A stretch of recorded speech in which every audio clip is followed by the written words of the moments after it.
starting with Jake the Great. He's in beast mode. We call him Jakob the Fierce because, I'm wearing leggings and he just clawed his way up my leg. That's why when we started, I was like, oh! Violation. Yeah. And he's so funny. I got out of the shower and he's like checking out my, the drips off my body. And he's like, what's that about? He doesn't understand. He's learning. He's funny. Just a baby. Hilarious. He's hilarious. So during the night, he'll come up, you're sleeping. And he's like, rawr. And you're like, just you've had a nap doesn't mean I'm done. Yeah, come on, dude. They're nocturnal. They like to, that's when they party. But then it's so funny. I got up earlier than Will this morning, which is unusual. But he's just been really tired. There's been a lot of semi blowovers and he's had to do stuff on the highway and he's just been really tired. So I made the coffee, which usually I'm not the one that makes the coffee. And I said to him, isn't it nice to have coffee already made? And he said, yes. And I said, well, it may not be like yours, but at least it's already there. I had something happen. I was like, I'm going to tell Jana about this morning. And then I was like, no, because it shows just how dumb I can be sometimes. And then you talked. Now I feel a little better because I don't make the coffee either. I don't usually. Adam, like 9 days out of 10, Adam's making the coffee. Oh, yeah. And we only started drinking coffee a couple years ago. So he recently got us a grinder thing where it has the hopper at the top where you fill it with coffee and you push the button and it spits it down below. And then you have your fresh ground coffee. So he's been gone for over a week now and I've been making coffee. And I push the button. And I have to say, okay, we have open shelves above that counter. Right. So because of where the shelves are, I see the bottom half of the grinder machine. I don't see the top half. I just see. So I walked away to like get my milk going and I came back and pulled the thing out and there's no coffee in it. And I was like, I heard it happen. What's going on? And so I start troubleshooting the machine. And then I realized, no, dope. It's empty. Like you've been using this machine for over a week now. Finally empty. And I spent a good 2 to 3 minutes like poking around at the bottom. Like this is like the lid was on. There's no grounds. Like what's going on? And I was like, yeah. I thought you meant you do it fresh every day. We do. It has a little timer. So the one we have has a little timer you can set. So if I do 6 seconds, it'll grind for 6 seconds and it goes down into the thing. And that's enough for a 1-person mocha pot.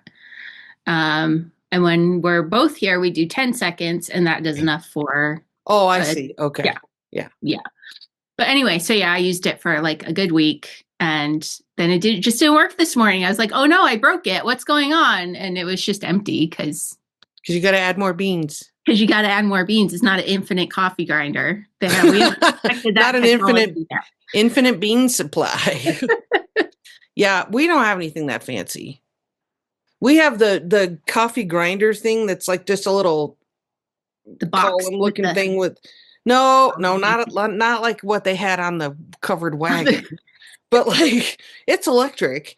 But it's just a little thing where you pour the beans in on the top and then you put the lid on and you push the lid down. It goes, and I hate the noise so much. My husband's accommodating to my noise sensitivity. He puts a towel over it before he goes, yeah. That's nice. And so then that one thing that's full, you put that into the, Mr. Coffee. And that one full thing is enough for like 12 cups, a full pot of coffee. Yeah. And that's as high tech as we get. We have a regular Mr. Coffee and it's like basic. We started with like an espresso machine because we really didn't know what we were doing. So we were like capsules, whatever, that'll be fine. And then we were like, well, this is a lot of waste. And we probably could just like put time into figuring it out at this point. So that's what we did. And so we ended up selling our Nespresso machines and got like, when we were in Italy this last summer for our anniversary, we were in a few Airbnbs and they just had mocha pots. So we had to Google how to use a mocha pot. We never used one before. I don't even know what that means. Well, it's I could go get one and show if you. Sure. I don't know what it means. Okay. Okay. So this is a mocha pot. Here. Oh. So you. Okay. And I do know what that is. I didn't know it was called that. Yeah. So you put the water in here. Yeah, it's like a percolator. Yeah. Is that? Yeah. I didn't know it as mocha pot. You put the grounds in there and then you screw it on. Very loud. And then it all spits up through here. Yeah. And you end up with a thing. It's a percolator. Yeah. So I learned about it in Italy, so I know it as a mocha pot. Yeah. I didn't know that that's what you meant when you said, okay. And it's you have a Christmas colored one. Yeah, well, this is like the Italy colored one. Also makes sense. Yes. Yeah. So they're like, this is basically how they make coffee at home in Italy. That's the norm. And so that we saw several of the Bialetti, they're like the big brand from their ones. And we went in and there were like, so I have one in my flat in Shetland. Mine is a Squid Games themed one. Okay. And I like the colors. It's like the pink and the green. I thought it was pretty. And then there's like Dolce and Gabbana ones that are like blue scroll work and whatever. Like they're all kinds of crazy. But Adam. So when we came home, Adam ordered that one and he got the Italian colors because that's where we learned about it. So anyway. But there is a learning curve to a percolator as well. Okay. Percolator sounds cool too. Like I said, I'm learning this. Like, well, I mean, I think it works a little differently. I mean, but the idea is the same where you heat up the water and it forces it up the tube and then it comes out, That's the same thing as like the old school blue enamel camping percolator, that you put on the grill at the campground. Okay. Yeah. Again, something that I was like vaguely aware of, but had no. And then on that, it has the same kind of a tube in the middle and it has an aluminum basket at the top with the coffee and it bubbles up and goes through the thing and comes out. Okay. Yeah. Okay. Okay. But I mean, they're designed slightly differently, but the principle is similar. Yeah. Yeah. Or I'm entirely wrong and I have no idea. Well, it sounds like it. Anyway. Sounds like it. So anyway, first step when dealing with your coffee grinder is to make sure there's actually beans. Is what I learned today. So I did the and did all the thing. And I think it's pretty similar, except I will admit there were some grounds in the coffee this morning. And I'm like, just let it sit. Just let it settle out a little. It'll be fine. It'll settle out. Yeah. It'll be fine. That's fine. That's okay. I did get some instant coffee the other day. Oh. What? Because, and I like researched it because I know instant coffee has a negative kind of like because there's two kinds of beans. And instant coffee is usually like the bean that people don't like. And so I researched and I found one that's an Arabica bean one. But my whole deal with it was that usually when my husband's here, we get up and we have coffee together. And then at some point in the afternoon, we have another cup together. Mm. And so it's like our routine and it's nice. And we like, how was your morning? My morning was good. But like with him not here, I don't want to go through the hassle twice. Oh, I just want a second cup of coffee right now. So I found some and ordered it and that's been so much faster. I don't know why everyone doesn't use instant coffee. So here's my question. Why don't you just make a bigger pot in the morning and reheat it in the afternoon? Can you do that? Or does it like burn? I do it all the time. Coffee? I'm not that snobbish about my coffee. I do it all the time. Because like I have been distracted before and not finished my coffee. Really? Yeah. Can you imagine? I have like put it in the microwave for like 10 seconds to heat it back up. And I'm like, I probably like, this is probably against the rules. I don't know. Again, I only started doing this a couple of years ago. I don't know what makes it good. I don't think there's coffee. There's no coffee police in your house. I mean, do what you want. Are there? Aren't there? You don't know my youngest who worked in a coffee shop and shames. But she's not home at the moment. And besides, if you could be texting her about this and asking all these questions. But then she would hyper focus on it for like an hour and tell me all of these things, more information than I need, instead of doing her schoolwork. That's true. Maybe wait till she gets home then. Yeah. Unless you don't want to go there. And then she'll hyper focus in person. I just make a bigger pot and then heat it up in the afternoon in the microwave. But again, I am not that discerning when it comes to coffee. People are like, oh, this bean's better than that bean. I'm like, I don't care. I will say I am starting to taste the differences between different coffees. At first I could not. I was just like, it all's just bitter water. And then I like developed a taste for it. You know, like I started noticing the different flavors in it. Because my youngest would hand me a mug and be like, this one tastes like chocolate. And I'd be like, okay. And then I would drink it and I could taste the chocolate tones. You know, this one, what else I forget what else coffee tastes like. There's like 4 or 5 different nuances. And but she'd be like, if you add enough creamer that's flavored, it tastes like that. Yeah, but I don't do that. Oh, I just do milk. I just do milk straight up. No, see, I add all the foo creamer. So that's maybe why I don't care. See your fancy pants. No, I like my generic Safeway brand creamer. It's just cheap. Yeah, I just use fancy. Milk. Yeah. Well, and I think I started doing that just because a whole lot of milk really cut the coffee flavor for a while we were like getting used to drinking it. And then, you know, and then again, like your taste buds, you start to pick up on other things, you appreciate different things about it. And whatever. Okay. There's no appropriate segue here. That's okay. I love Emma Thompson. Just saying. Right? I wish I had her hair more than anything. I know. I mean, I guess I could try to have her hair. You could totally have her hair like a little. I think hers is a little. Well, no, because she like had a good height to it for quite a while in that show. Well, hers is darker in the back. You know. Yeah, but like as far as the style, like you could totally do like the PC style. If I worked at it, I could. Yeah. Yeah. Do I want to work that hard? I don't know. He's so cool, and he is super cool. Yeah. And witty. Yep. Which, of course, the writers. I mean, I love that. Yeah. I love that quick, you know, witty dialogue. Yeah. So you're appreciating Down Cemetery Road better now? Yes. I am on episode 4 now. So yes. Okay. Good. I'm glad you stuck it out because now I kind of felt the same after the first episode, like, oh, and then So yes, it's interesting. I won't reveal anything for those of you that may want to watch it, but it's interesting, and Emma Thompson is fantastic. Yes. Oh, and go ahead. Oh, are we still on Cemetery Road? Well, if you'd like to be, sure. I am. I think what I really liked about it, again, like I think I said yesterday, is that like the women characters are well written. Yes. Realistically written.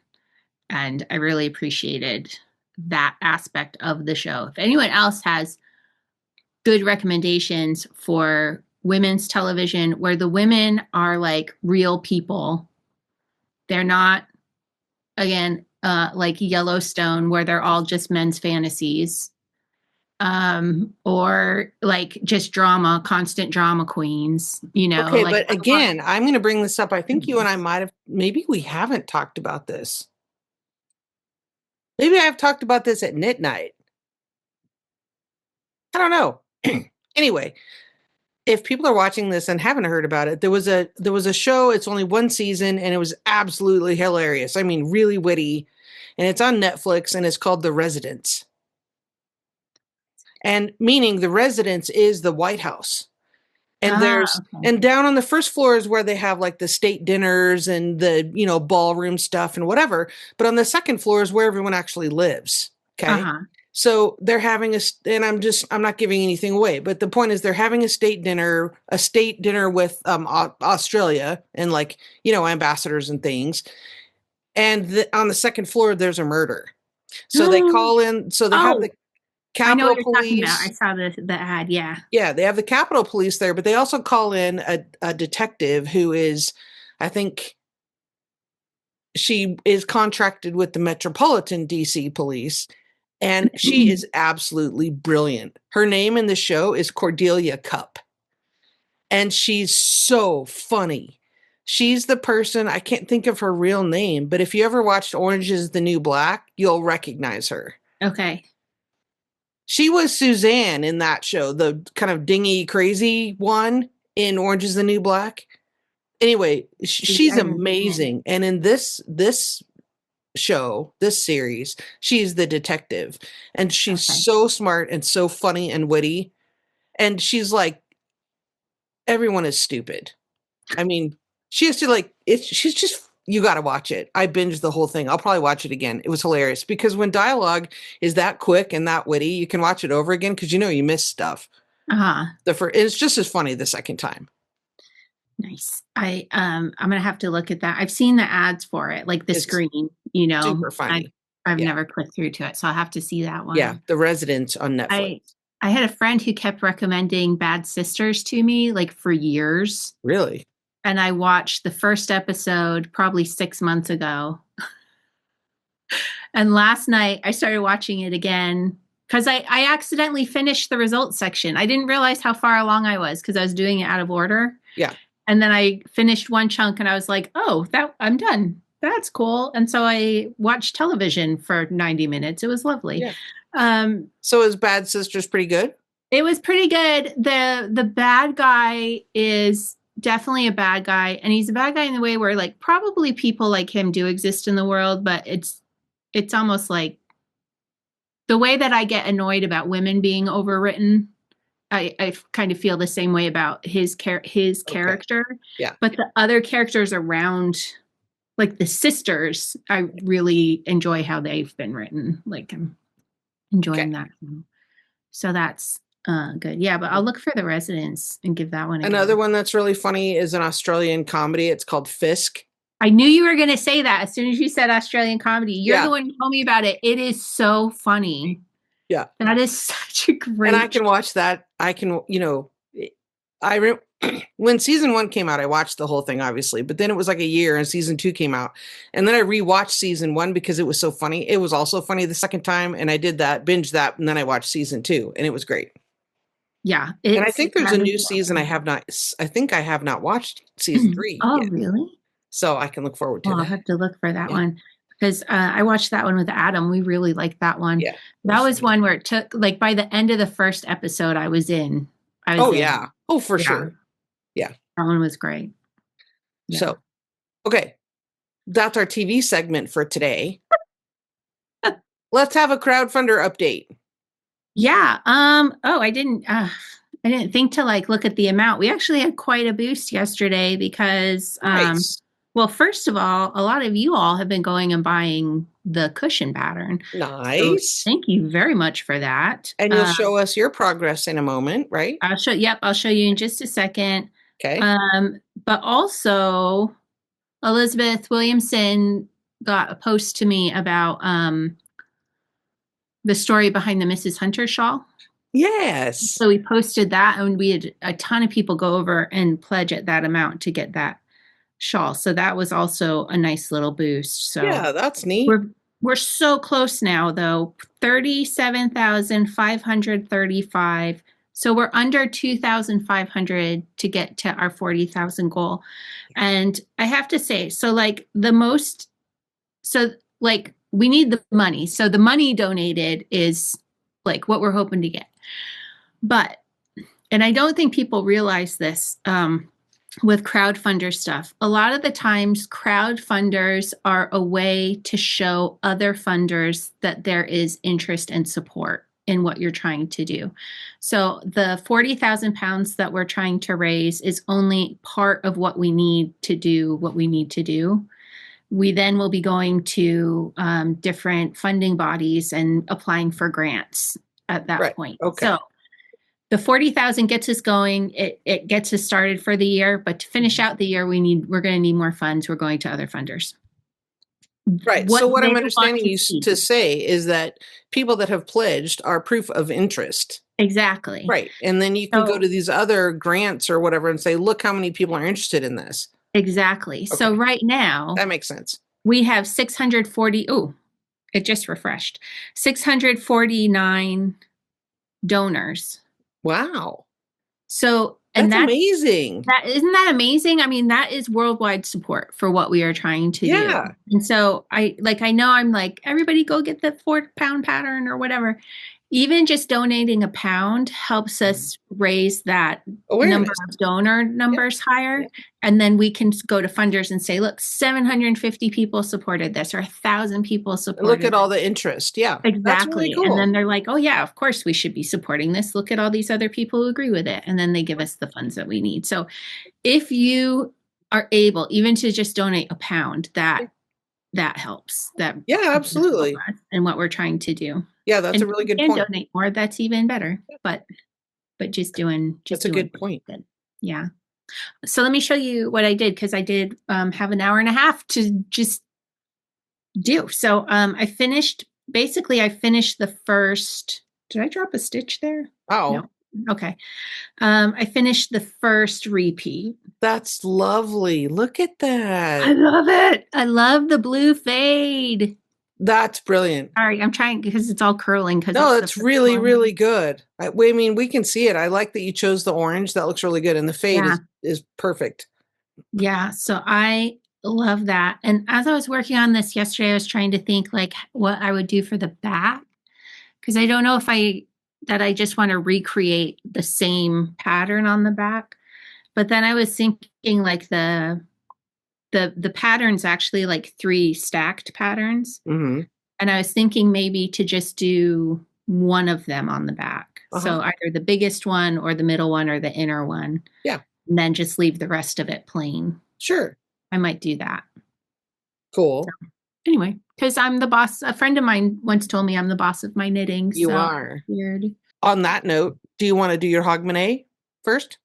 Should we do our colors, our shared one? Sure. We do our stripe. Yeah.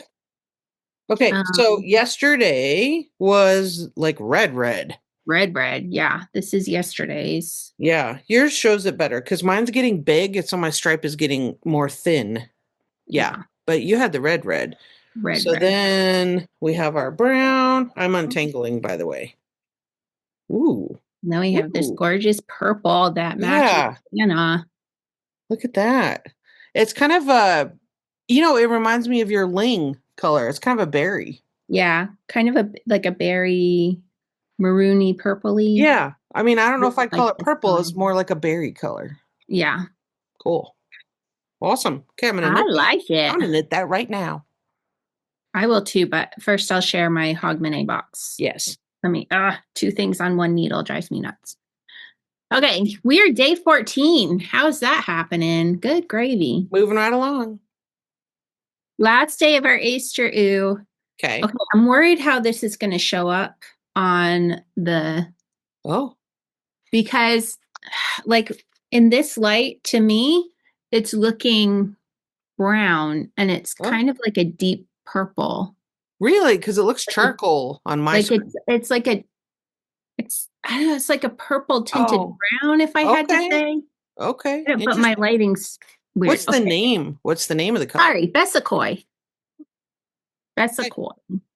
Bessakoi. I'm not saying it right. I would say Bessakoi. Hazel MacKenzie will correct me. But there's... Oh, okay. Now we can kind of see the color. There you go. Cool. To me, it's like a brown with a purple tinge to it. Yes. And it did look that way when you held it closer. And it's, kind of like that. Okay. Awesome. 3 makers down. That's amazing. We're getting through this month. Hey, day 14 of A Girl in a Whirl. And again, go and check out my Instagram because the colors show up way better there than here. Okay, this is day 14. Ooh. Ooh. Oh, there's some more of that. Kind of that greeny color. Yeah. Huh. I'm not sure. Nice. It's darker than definitely darker than 12 and 13. Okay. Huh. Who knows where we're going? I don't know where we're going with that. Who can say? It's always a surprise. Cool. Okay. Well, This is a little shorter episode today, and that's fine because it's the weekend and we have stuff to do. And so we're going to record another one so we can have Sunday off. Yeah. Okay. All right. So I'll talk to you in a few minutes, and I'll see everyone tomorrow. Bye. Bye, guys.